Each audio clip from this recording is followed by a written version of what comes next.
So, immunohematologic tests and procedures, hindi ako masyadong pagtutuunan ng pansin to kasi aaralin niyo siya sa serology nyo, pero more of serology kasi to eh. Okay?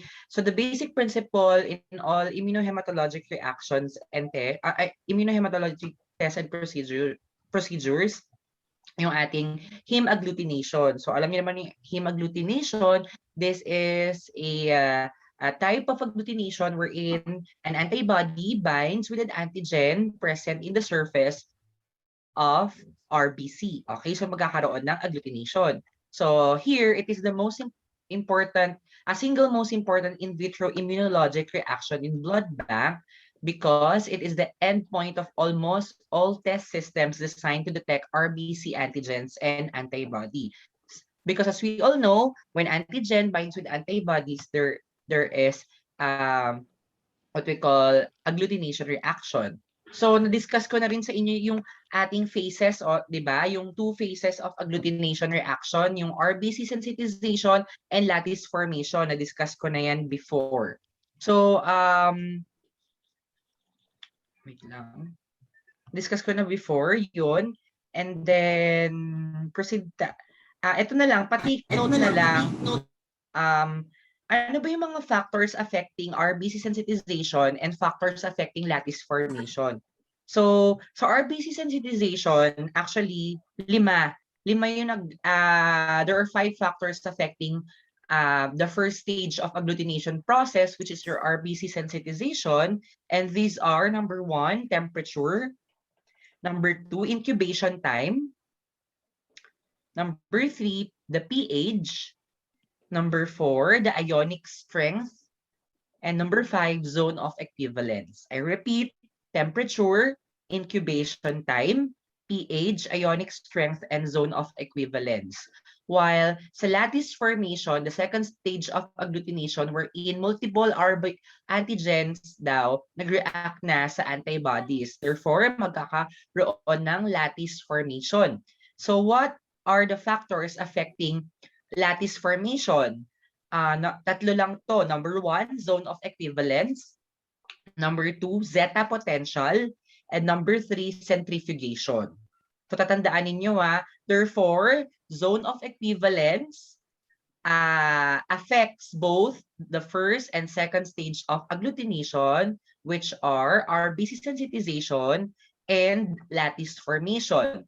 So we have here the factors. Ayan, what are the factors important kasi sa making RBCs apart? Kung bakit sila magkakalayo or magkakalayo-layo at hindi nagdidikit-dikit in a medium. 'Di ba ano kasing abnormality kapag nagdikit-dikit yung RBCs natin in a stack coin appearance? That's what you call Relu formation. Do you still remember? Yes. So we have here your zeta potential. So sabi dito, formation of the lattice work during the second stage of heme agglutination is naturally prevented by the fact that RBCs in solution normally repel each other. This is due to the net negative charge of the RBC membrane, which is created by sialic acid. If RBCs are suspended in a normal saline or yung NSS natin or isotonic saline, cations arrange themselves around each cell to form what we call ionic cloud.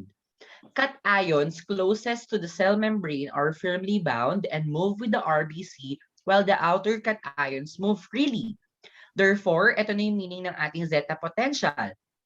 The difference in charge at the surface between the inner and outer cation layers called the surface of shear creates, ito na, nabubuo na daw yung tinatawag nating zeta potential, which is considered an electric potential. And zeta potential keeps now your red blood cells in a solution about 25 nanometers apart. Okay, so yun yung zeta potential natin. So na-discuss rin natin yung Relu formation and pseudo-agglutination. This is a phenomenon, therefore, where zeta potential is avoided. Kaya nagkakaroon ng stack of coin appearance kahit nakasuspend sila sa normal saline. And tandaan, Relu formation is seen in abnormalities such as multiple myeloma, Waldenstrom's macroglobulinemia, and hyperviscosity syndromes. Yung may matataas na concentration ng abnormal serum proteins.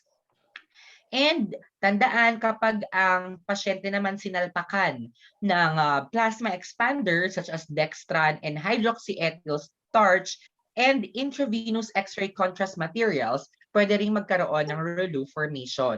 At tandaan, kapag daw ang sample natin is scored, pwede ring magkaroon ng relue formation kasi meron tong Wharton's jelly. The Wharton's jelly is rich in hyaluronic acid and albumin kasi. Protein pa rin ito. So we have also here number 2, water hydration. Hydrophilic polar heads of lipid molecules making up the outer cell membrane bilayer attract water molecules. The water thus creates a surface tension that helps to keep the cells apart. So kung mapapansin natin dito, we have a table taken from Henry. So sabi dito, ito yung mga factors na affecting the heme agglutination reaction in general. Pero guys, I want you to take note yung 5 na nag-a-affect sa RBC sensitization at 3 sa lattice formation. So sabi dito, temperature, it influences the equilibrium constant and or the reaction rate depending on the class of antibody involved. Why? Because as we all know, there are immunoglobulins or antibodies that are cold reactive and others are warm reactive. So sabi dito, manipulation, decreasing the temperature to 24 degrees Celsius or even to a colder temperature such as 4 degrees Celsius enhances therefore the reaction of the cold reactive antibodies which are your IgM. And may tinatawag tayong pre-warming. Ang pre-warming is also known as parang you maintain a reaction temperature of 37 degrees Celsius. This provides now the optimum temperature for detection of IgG antibodies and of course prevents also most IgM antibodies from reacting. Next naman tayo, incubation time. Gaano ba natin katagal i-incubate? Okay? Different antigen antibody reactions reach equilibrium over different time periods. So sabi dito, increasing the time of incubation in a given test system may enhance the detection of a weakly reactive antibody. So mas matagal yung incubation time, mas makaka-detect tayo ng weakly reacting antibody. So pH naman, okay? The normal pH range kasi dapat ng medium natin is 6.5 to 7.5. So chemical groups on antigen and antibody are oppositely charged, providing optimal ionic forces of attraction for most blood group antibodies. So sabi dito, changing the pH affects therefore the equilibrium constant for selected antibodies that may react preferentially in more acidic. Take note yung dalawang antibodies na can react at an acidic environment, anti-M and anti-PR. Huwag kakalimutan. Ayan.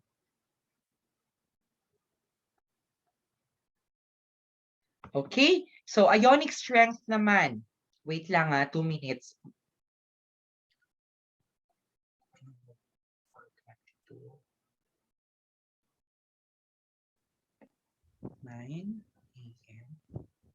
Okay. Wait lang guys.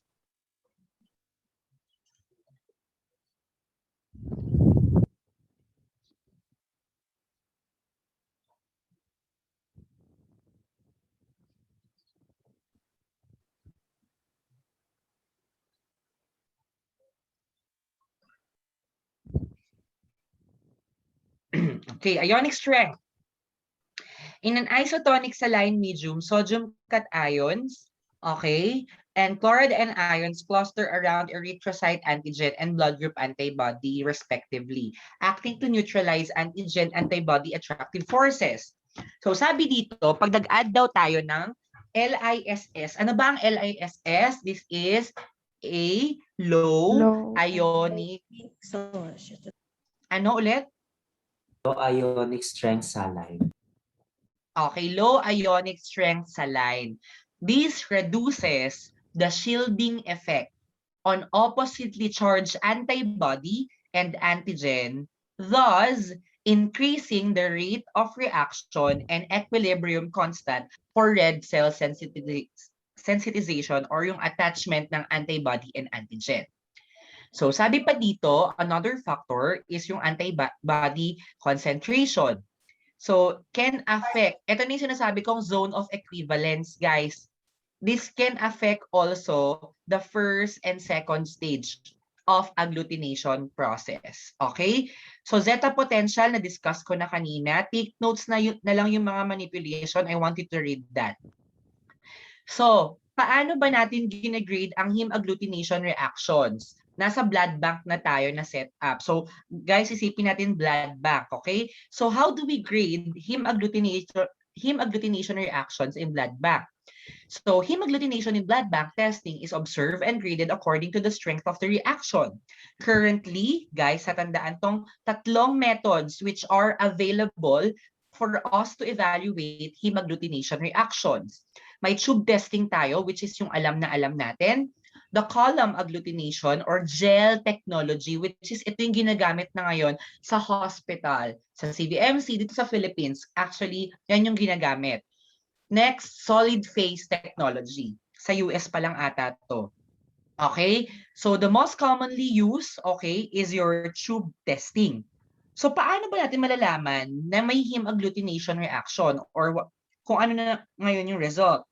So the positive result therefore, sa tube testing pasulat, there is a 1 solid agglutinate at the bottom of the tube. Okay, there is a 1 solid agglutinate at the bottom of the tube, and therefore it is not easily dispersed. So negative result naman natin therefore sa tube testing, no solid agglutination at the bottom of the tube. Okay, no solid agglutination at the bottom of the tube, and guys, easily dispersed. Okay? So as you can see, my table dito, guys. Itong table na to, ito yung tinatawag natin sa tube testing to na heme agglutination reaction. Yung scoring natin and grade. Guys, this is taken from Henry. So may diniscuss ako sa inyo how to grade, di ba? Dati nung una. I-memorize nyo yon at i-memorize nyo rin to.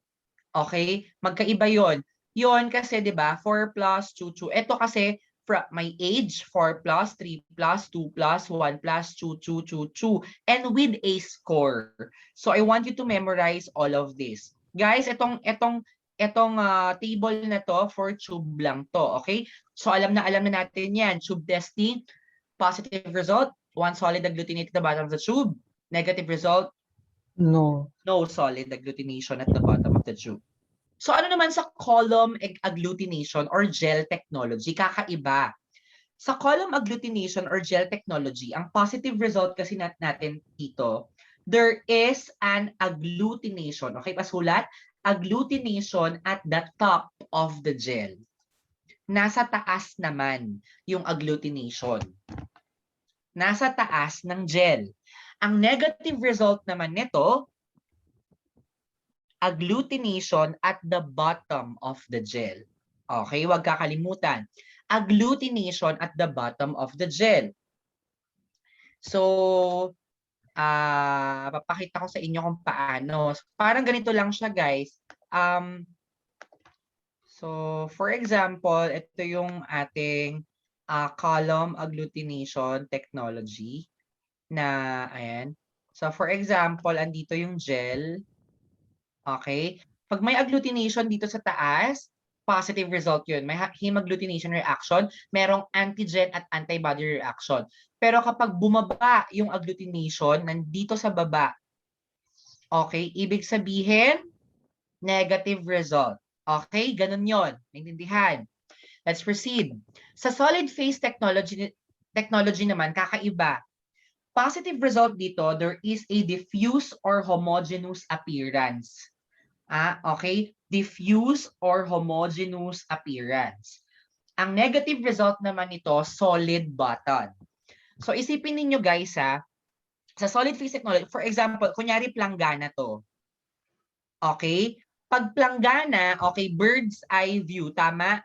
Bird's eye view. Kunyari planggana to, titingin ka ng ganyan sa planggana. Kalat siya. Kalat. Positive result yon. Pero, kapag sa planggana, bird's eye view, tumingin ka, merong solid button sa gitna, ganyan lang. Yun yung negative result. Okay? Hello?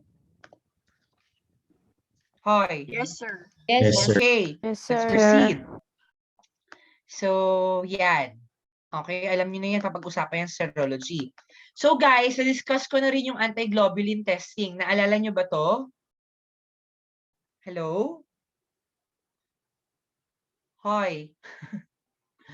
So na-discuss ko na rin sa inyo yung antiglobulin testing, no? Before? Yes, alam niyo yan. Opo, sir. Sir. Yes, so of course. So ayan. Na-discuss na rin ba sa inyo tong mga anti-human globulin reagents? Hindi pa. Yung totoo, I mean, umamin kayo, hindi pa ba na-discuss to sa inyo? Bakit nasa immunoassay na kayo pero nalampasan nyo to? Hello? Sir. Ano nga, na-discuss sa Parang inyo to? Hindi pa po, sir. Hindi pa po, sir. Wala, Yata. papagalitan ko siya. Sino ba yan?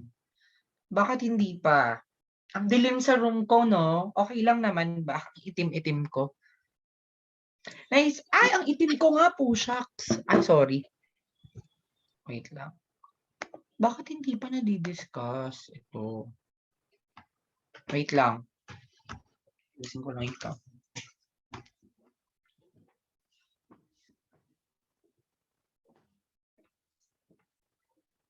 Yun. Yun. Feeling ko okay na to. Ayan, better. Uy, tumataba ako, no?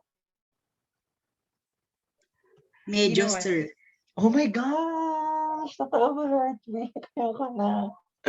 Oh my God. Pero maganda ka pa rin, sir. Ay! Talaga ba? Shoot. Eme-eme ka? Talaga ba? Ayan. Well, hindi nyo pa nadidiscuss pala. Sige, pasadahan nga lang natin. So, alam niyo naman na yung anti-globulin testing na discuss ko na to sa inyo, di ba? Yung AHG natin, also called Coombs test. Ano dinedetect natin dito na antibody? Yung non-agglutinating antibody. Okay? Non-agglutinating antibody. Ano na kasi ulit yung antibody na yon or immunoglobulin? IgG. Pero ito, mas specific na tayo sa blood banking. Sabi dito, the principle of antiglobulin testing, anti-human globulins obtained from immunized non-human species bind to human globulins such as IgG or your complement, either free in the serum or attached to antigens on red blood cells. So here, detect. Okay, ito na yung dinedetect natin. Ang nabanggit ko lang sa inyo nung una, non-agglutinating antibody ang dinedetect natin, which is your IgG. But now, okay, dinedetect din natin ang mga complement-sensitized RBCs. Ano yung ibig sabihin ng complement-sensitized RBCs? May naka-attach ng complement doon sa RBC na nakabind sa antibody. Nagigets? Hello? Hoy. Nagets na ba yung complement-sensitized RBCs? Sir, paulit nga po. Ulitin ko. Again, ang anti-human globulin natin detects IgG, yung antibody mismo na IgG. Okay? And it also detects complement-sensitized RBCs or yung RBC, which is may antigen sa surface niya, may naka-attach na antibody at may naka-attach pa na complement. Tandaan ninyo, di ba, ang mga complement proteins natin, hindi sila ma-activate unless walang reaction from an antigen and antibody. Naalala nyo ba yon? Yung drawing natin noon? Yes, sir. Yes, sir. Yes, naalala nyo. Okay, very good. So, ito na siya. So, sabi dito, So ito na yung human IgG blood group antibodies. Discuss lang natin yung principle very quick. So human IgG blood group antibodies, ito yung erythrocytes. Sa erythrocytes natin or RBCs, may mga antigens sa surfaces niya. Okay? So there is a reaction. This is now your sensitized RBCs or erythrocytes. Ngayon, mag-add tayo ng anti-human IgG or anti-human globulin na reagent, okay? Itong anti-human globulin na reagent, meron siya kasing specificity doon sa FC portion ng IgG antibody. Therefore, ngayon dito, wala pang reaction. Wala pang visible reaction. Pero may reaction na. Gets nyo ba? Wala yung ulitin ko. Yes, sir. Asan ba yun? Ito, ay, bakit naman? Guys, ito, di ba may reaction na, pero wala pang visible reaction. Hindi pa natin siya nakikita. Okay, hindi pa siya natin nakikita. So, kailangan natin gumamit ng anti-human globulin reagent para magkaroon ng lattice work with visible agglutination. Okay? I'm sorry. So, IgG antibodies are termed non-agglutinating because they are monomeric. Okay? So, history, basahin nyo lang yan. So, let's proceed with anti-human globulin reagents. Okay? So, dalawa kasi yan, guys. Meron tayong polyspecific AHG or anti-human globulin at meron din tayong monospecific AHG or anti-human globulin. Dito muna tayo sa polyspecific. By its name, napakadali. Okay? Polyspecific. So, marami siyang specificity.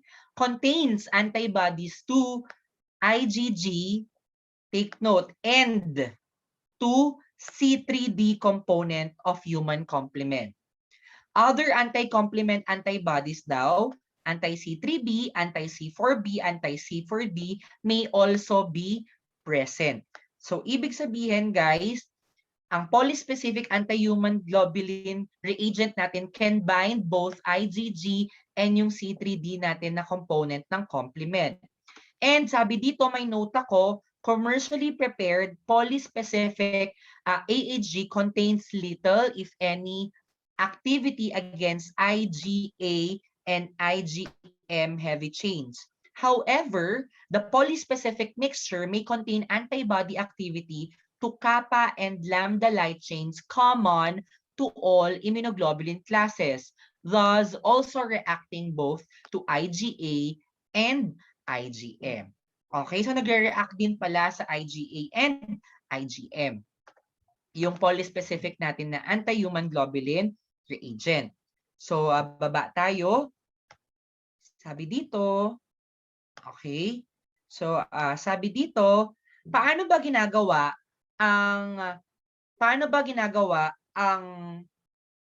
ang polyspecific anti-human globulin reagent? O take note yung pangalan ng method. Ang tawag dyan, the classic or conventional method. Okay, dito gumagamit tayo ng mga kahayupan. Okay, anong mga hayop? So here, we inject human serum or purified globulin sa rabbits, sheep, and goat. But the most common na animal is rabbit. This triggers now an immune response. Therefore, mapaproduce sila ng antibody doon sa human serum injected to them.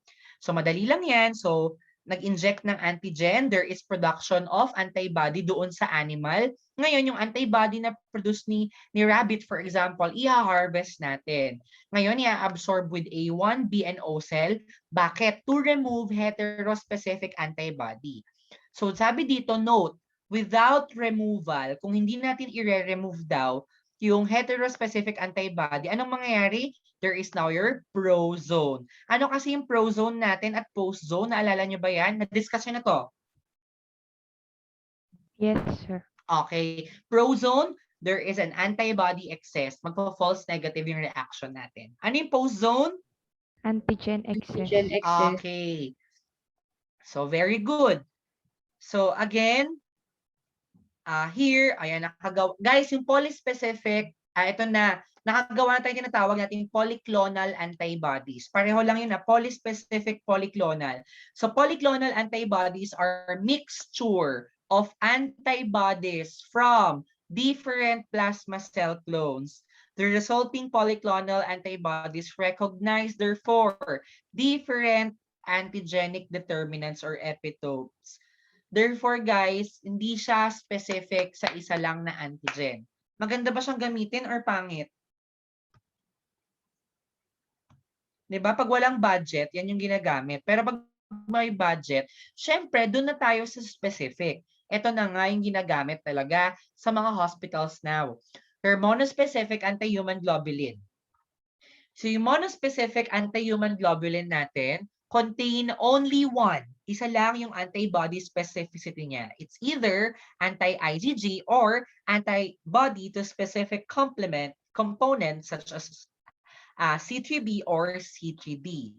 Take note, monospecific anti-human globulin, hindi siya nagre-react with IgG4. Okay? So, baba tayo. Ayan, paano ba ginagawa ang monospecific natin or yung monoclonal antibodies natin?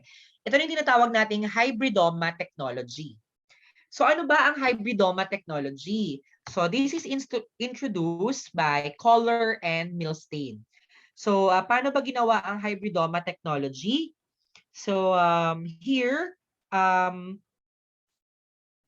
okay, nag-inject tayo, monoclonal antibody production begins with, ayan, nag-inject tayo using mice. Guys, daga naman ang ginagamit dito ha, hindi rabbit. Rabbit dun sa classical or conventional. So here, gumamit tayo ng mice, in-injectan natin ng purified human globulin. After a suitable immune response, yung mouse spleen cells, okay, yung spleen cells ng daga, meron na siyang antibody secreting lymphocytes. Ngayon, i-fuse natin siya or i-combine natin siya with myeloma cells. The resulting hybridomas are screened for antibodies with the required specificity and affinity. Therefore, ngayon, yung antibody secreting clones natin, papatubuin natin siya using a tissue culture. Anong tawag dito? Yung hot medium. Ano ba yung hot medium? Ba't tinawag na hot medium yung tissue culture na yon? Kasi meron siyang pasulat. H stands for hypoxanthine, A, aminopterin, and P, thymidine. Hypoxanthine, aminopterin, and thymidine. Okay, pinatubo natin yan. So after that, all antibody produced by a clone of hybridoma cells are identical. Pare-pareho sila in terms of antibody structure and antigen specificity. Therefore, makakaproduce na tayo ng monoclonal antibodies. Okay? Naalala ko si Din dito kasi teacher namin siya sa IS noon. Lagi niyang pinapa-essay ito. Paano ginagawa ang monoclonal antibody technique or hybridoma technology? Favorite niya to. So ano nga ba yung differentiation natin ng polyclonal versus monoclonal antibodies? Okay, una, sino ang heterogeneous? At heterogeneous, syempre si polyclonal, si monoclonal, homogeneous. Next, sino ang not antigen specific? Saan ilalagay? Alam niyo na dapat yan. Polyclonal. Okay, antigen specific, yung monoclonal. Sino ang expensive? Monoclonal. Okay, expensive ang monoclonal, inexpensive. Pangit naman pag cheap. Inexpensive na lang. Kay polyclonal. Okay, next naman, yung viability ng reagent. Sino kayang mas matagal? Si mono or poly? Mono, 6 months. Si polyclonal, 3 months. Okay, pasulat. Ano pa? Guys, anong ginagamit natin ng animals kay polyclonal? Huwag kakalimutan, rabbits, sheep, and goat. Pasulat. Kay monoclonal, daga, mice. Okay? Next, sino sa dalawa ang may cross-reactivity? Polyclonal, sir. Polyclonal, high cross-reactivity, while monoclonal, low or no cross-reactivity. Okay? Okay. So I want you to read yung mga antibodies na kailangan sa anti-human globulin test. Arayin nyo lang yan. Madali lang naman yan. Ay, ba't nag-move siya? Okay.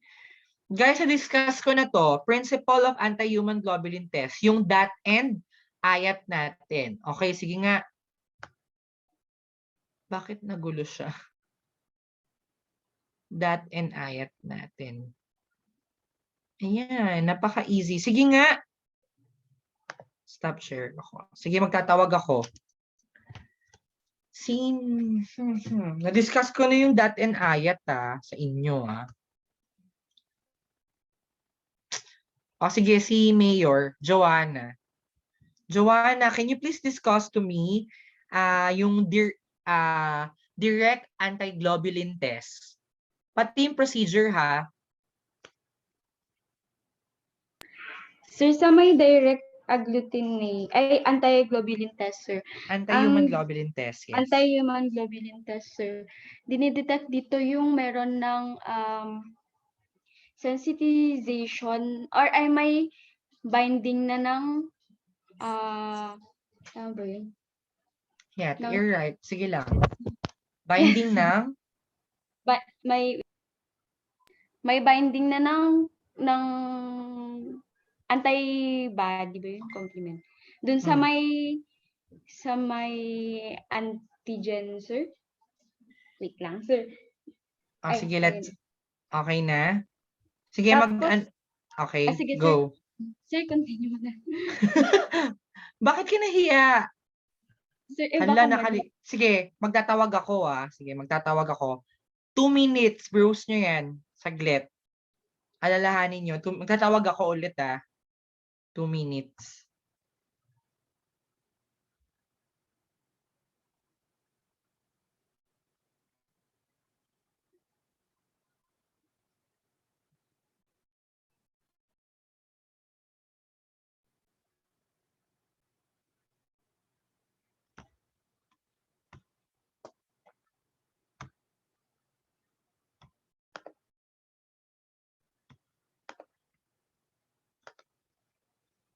Sir, na-remember ko na po. Okay, go. Sir, yun na, dun pala sa dot, sir, ang dinidetect dun is yung in vivo sensitization ng RBC, which means, sir, yung IgG or complement, sir, is nangyari yung sensitization within the body of the person, sir. And sa direct pa lang naman tayo, sir, no? Tapos, sir, ano pa ba? Yun, sir, merong nagre-result siya ng in vivo coating of RBC with antibody or complement. Tapos, useful ito sa pag-detect ng hemolytic disease of the newborn. Tapos, ano pa yun? Yung HTR, sir. Tapos, sir, ano yung HTR? Hemolytic transfusion reaction, sir. Okay. Tapos, yung autoimmune and drug-induced hemolytic anemia, sir. Okay, very good. So yun nga lang, again, that natin detects in vivo sa loob ng katawan. Okay, sensitization of IgG. Asa na ba ako? Bakit hindi ma-share? Sige naman, kung nakalimutan nyo na. Okay, with IgG and or complement component. So clinical conditions that can result in vivo coating of RBCs with antibody and or complement are, sinabi ko na nga kanina, sinabi na nga ni Joanna kanina, yung HDN natin, yung HTR, okay, yung autoimmune hemolytic anemia and drug-induced hemolytic anemia. So taken from Harmening, sabi dito, so direct antiglobulin test, o yung application nito sa HDN, sabi dyan. Sa HDN, naalala nyo ba? O sige, apply natin yung natutunan sa HDN. The maternal antibody is coating the fetal red blood cells. Meaning, yung maternal antibody, yung antibody ni mommy, kino-coat yung mga antigens doon sa RBCs ng fetus. Naintindihan ba? There is an in vivo coating or RBC sensitization. Gets? Next, sa hemolytic transfusion reaction naman. dun sa HDN si mommy at si baby, okay? Sa HTR naman, the recipient antibody coating the donor RBCs. Guys, sa hemolytic transfusion reaction ang pinag-uusapan natin, dalawang tao, yung nag-donate ng dugo at yung magre-receive ng dugo. Yung magre-receive ng dugo daw, si recipient, okay? Yung antibody niya, i-coat niya. Okay, i-coat niya or nag-attach siya doon sa antigen sa surface ng RBC ni donor. So there is a hemolytic transfusion reaction. Okay? And autoimmune hemolytic anemia, the autoantibody is coating its own, okay, RBCs, yung antigen mismo, mo mismo. Okay? So tatandaan tong nakabold dito. Yung DAT natin or direct antiglobulin test, hindi siya required, hindi siya ginagawa sa routine pre-transfusion protocols. Meaning guys, hindi siya required na gawin bago i-transfuse yung dugo doon dugo ng donor sa recipient. Okay, tatandaan yan. So initial DATs include testing 1 drop of a 3 to 5% suspension of RBC with polyspecific anti-IgG and anti-C3d reagent. So positive results are monitored by a DAT panel using monospecific anti-IgG and anti-C3d to determine the specific type of protein sensitizing cell. Some institutions choose to run polyspecific and monospecific reagents at one time as well as saline control. Bakit? Again, naalala nyo pa rin ba yung saline replacement technique natin? Yes. This serves to detect spontaneous agglutination of cells. Okay? Meron din tayong note dito, kakaiba, yung warm autoimmune hemolytic anemia, including drug-induced hemolytic anemia. The RBCs here may be coated daw with IgG or C3d or both. So kung mapapansin ninyo sa dot panel daw, mapapansin ninyo sa 67%, guys, eto note to tandaan ninyo, kakaiba, pa-bold din tong drug-induced hemolytic anemia, okay? In 67% ng mga pasyente na may warm autoimmune hemolytic anemia, both, okay, na-detect dyan yung anti-IgG and anti-C3d. Meaning, kino-coat daw ng anti-IgG and anti-C3d both yung RBCs ng mga pasyente ng may warm autoimmune hemolytic anemia, about 67%. In some naman, 20%, okay? 20% naman daw ng may warm autoimmune hemolytic anemia, ang meron lang anti-IgG. Pero 13% naman daw warm autoimmune hemolytic anemia, paroxysmal cold hemoglobinuria, and cold hemagglutinin disease. Ang nakikita lang daw sa surface ng RBC na nag-attach na antibody is yung anti-C3d. Okay? Next. So phenotyping. Ano naman ang phenotyping? So guys, pag sinabi kong phenotyping, wag nang kakalimutan. RBC phenotyping or phenotyping alone, yun yung term, is we detect yung antigen sa RBC. Okay? Bakit daw ang phenotyping complicated daw with a positive DAT? Sige nga. Anyone? Common sense. Bakit kaya ang phenotyping complicated with direct antiglobulin with a positive DAT?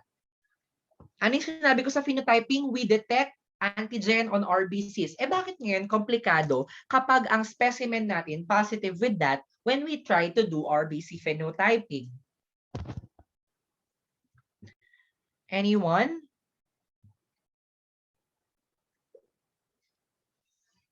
Okay, ako nasasagot. Siyempre, guys, di ba ang positive DAT natin? Ano yung mag-imagine kayo, a positive DAT may naka-coat na antibody doon sa antigen ni RBC. Therefore, madedetect ba natin yung antigen kung may nakatakip sa kanya na antibody? Hindi, 'di ba? Hindi natin 'yon madedetect yung antigen kasi nga may nakabalot na antibody doon sa antigen sa RBC. Ngayon, anong gagawin natin? Elution. Ano ang elution ulit? Nasabi ko to last time. Removal of antibody attached to an antigen, sir. Very good. I-remove na natin yung antibody na naka-attach sa antigen para ma-reveal si antigen. Okay? So ano yung mga ginagamit natin for elution? Thank you. Chloroquine diphosphate, Antiglobulin, and murine monoclonal antibodies. So sabi din dito, another note, interpreting the significance of a positive dot requires knowledge of the. Kailangan daw nating malaman para masabing positive dot talaga yung pasyente. Kailangan malaman natin yung patient's diagnosis, kung anong drugs yung mga ini-intake niya, and kung meron siyang recent transfusion history. A positive dot may occur without clinical manifestations of immune-mediated hemolysis. Okay? Okay. So, ayan. So, in vivo phenomena associated with the positive dot, ayan. I want you to read this table, Hindi ko na masyado i-discuss yan. Okay, so basahin nyo lang yan. Basta tandaan ninyo, a positive dot alone, hindi daw siya masyadong convincing. So, kailangan pa rin ng history ng patient. So, kailangan daw, ayan, a positive dot alone is not diagnostic. So, kailangan daw natin itanong tong mga questions na to sa pasyente. Pero, again, that is not required. Hindi naman siya kailangan sa pre-transfusion testing. Okay, ang pinakakailangan, eto, ayat. Okay, or your indirect antiglobulin test. Okay, Eunice, discuss mo nga yung ayat natin ulit.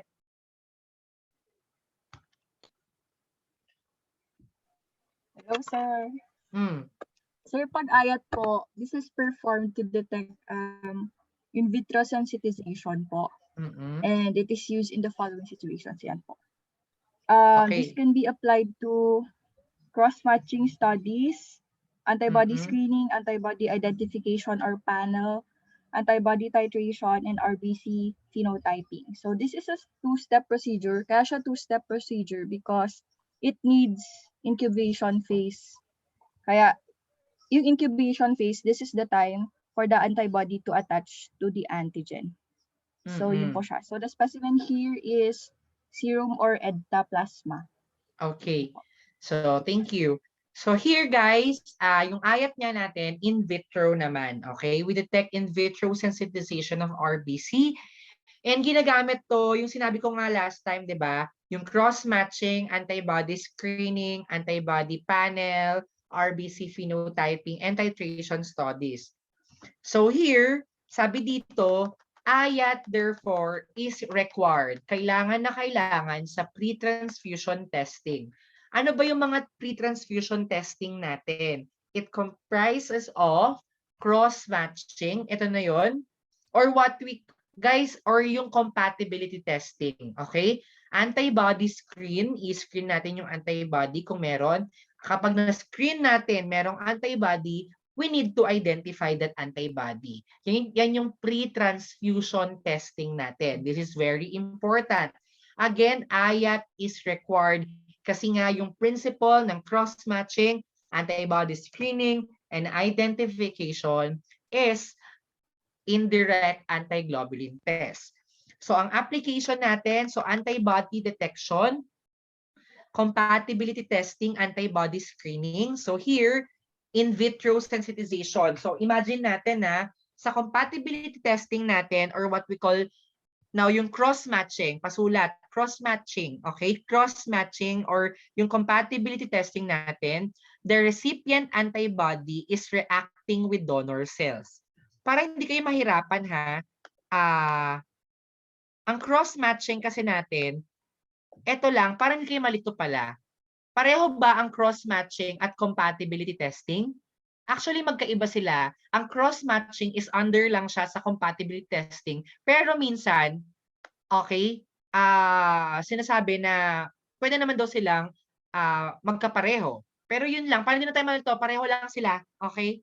Yun na lang. Pero sabi sa book, ang cross-matching is under lang sa compatibility testing. Okay. So there are two types kasi ng cross-matching. Yung major. Na-discuss na ba ito sa inyo? Hindi pa. Okay. Yung major cross-matching natin and minor cross-matching. So dito, involve ang donor at recipient. So ang nangyayari dito, sa major cross-matching, we mix yung donor cells or yung donor red blood cells with recipient serum or plasma. So take note, parang hindi tayo mahirapan, DCRS.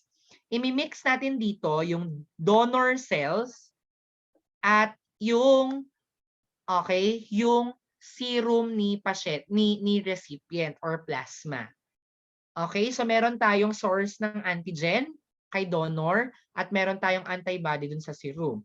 Ang minor cross-matching naman kasi natin baliktad, DSRC. We mix now the donor serum and recipient cell. But guys, hindi na ginagamit ang minor cross-matching. Soon malalaman nyo kung bakit. So, guys, ang ginagamit na lang ngayon sa routine blood bank testing is yung major cross-matching. So, sabi dito, positive ang ayat natin kapag, okay, mainly sa cross-matching test natin, cross-matching. Okay, malilito ang test, cross-matching, or compatibility testing. Ang principal ayat. Okay? So here, the recipient antibody is reacting with donor cells. Anong pinag-uusapan dito? Major or minor? Hello? Major. Okay, major. Recipient serum. Nasaan ba ang antibody? Serum ha? Huwag kayo malilito sa mga ganon. Okay? Recipient antibody reacting with donor cells. Next, sa antibody screening naman natin, the antibody, okay, nung pasyente is reacting therefore with screening cells. Yung cells naman na ginamit dito, hindi kay donor. Screening cells, reagent mismo yan. Okay? Yung antibody identification naman natin, ito yung antibody panel natin. The antibody is reacting with the panel cells. Okay?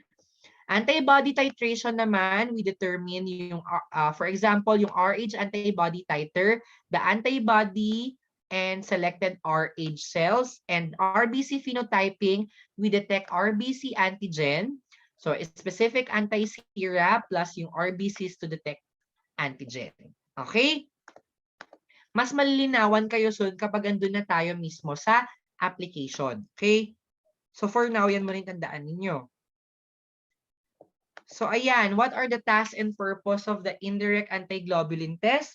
Bakit kailangan incubate yung RBC with anti-sera natin? It allows time for antibody molecule and attachment to foreign antigen. So perform a minimum of, tandaan, bilugan, 3 times washing using saline. Bakit ulit? To remove free globulin molecules. Again, kapag na-skip natin ang saline washing, anong mangyayari? False positive, false negative? False positive. Wala, nakalimutan nyo na. False positive, false negative pag na-skip ang saline washing. False negative, sir. Negative, sir. Negative. Okay. Next. Bakit kailangang i-add yung antiglobulin reagent? Again, it forms RBC agglutinates. Siya na nga yung mag-bridge doon sa mga non-agglutinating reactions natin. Okay? Yung anti-human globulin reagent. Anong kulay ulit? Color? Green, di ba? Next, centrifuge. Bakit kailangan i-centrifuge? It accelerates agglutination by bringing cells closer together. And next, examine for agglutination. Interpret test as positive or negative. Again, there are 3 types, di ba? Dun sa ano natin, depende yan kung tube, gel, or solid phase, di ba? Next, i-grade na natin yung agglutination. We determine the strength of reaction. And lastly, guys, anong ginagawa natin sa negative na mga reactions na ayat? negative test result na ayat, kailangan nating maglagay na O check cells or yung control cells.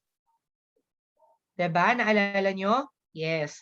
It checks for neutralization of anti-sera by free globulin molecules. So, ito guys yung procedure ng DAT and AYAT.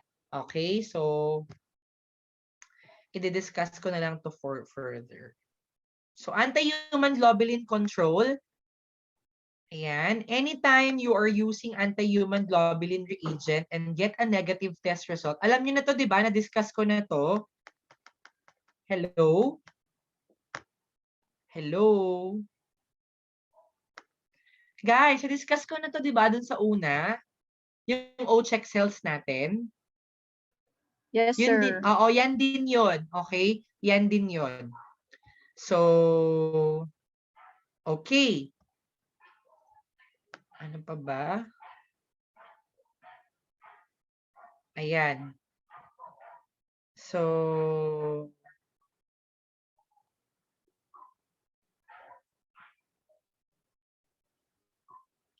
ayan. So, ano ba yung mga factors affecting your antiglobulin test? So, number 1, gaano ba ka-sensitive ang DAT natin at AYAT? So, una, DAT sensitivity. So, it can detect 100 to 500 IgG per RBC and 400 to 1,000 C3D per RBC. Tandaan yung mga numbers.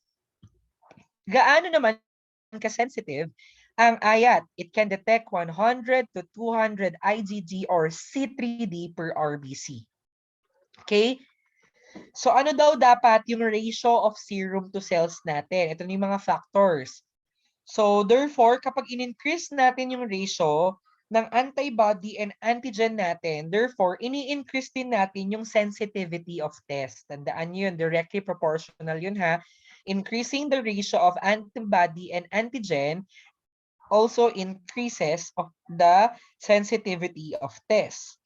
And guys, sabi dito, 2 drops of serum and 1 drop of 5% RCS, the ratio here is 40. 40 is to 1. But 4 drops of serum and 1 drop of a 3% RCS, the ratio here is 133 is to 1. 133 is to 1. At tandaan, ginagamit ang 133 is to 1 or 4 drops of serum and 1 drop of RCS kapag yung cells daw suspended in saline para makapag-detect pa ng weak antibodies.